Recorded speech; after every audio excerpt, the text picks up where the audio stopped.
और बेटे की दिल छू लेने वाली कहानी।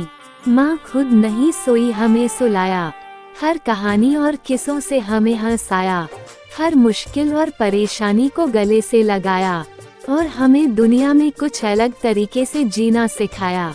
आइए आपको एक कहानी सुनाती हूँ, शायद ये कहानी सुन के आपकी आंखें भर जाए, क्योंकि इस कहानी में एक माँ ने अपने बेटे से अजीबोगरीब अपने एक आखिरी इच्छा की फरियाद की है।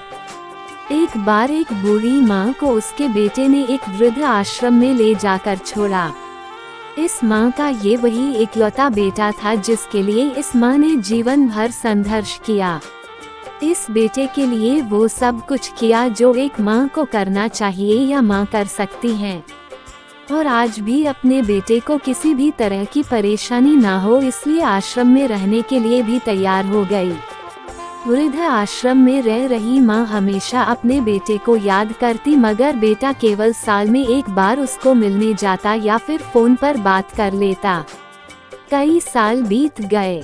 वृद्ध आश्रम से बेटे को एक दिन फोन आया। उन्होंने कहा, बेटा जल्दी से आश्रम आके अपनी माँ से मिल लो, वो बहुत सीरियस है। बेटा जब अपनी बीमार माँ के पास पहुँचा तब वो अपनी आखिरी सांसें गिन रही थी।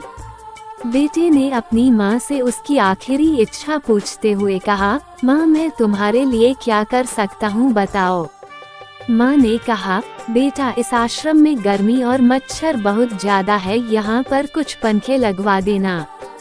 फ्रिज ना होने की वजह से यहाँ पर हम बूढ़ों को कई बार भूखे पेट ही सोना पड़ता है, क्योंकि किसी ने दिया हुआ खाना खराब होने से नहीं बचा पाते, तो इस आश्रम के लिए 1-2 फ्रिज भी खरीद कर दे देना। बेटे ने अपनी माँ की सारी बात सुनी और अपनी माँ से पूछा, आपने इतने साल यहाँ पर निकाल दिए पर आपने कभी भी यह बातें मुझसे नहीं कही, और अब जब आपके पास टाइम नहीं बचा है तब आप ये सब कह रही है, ऐसा क्यों?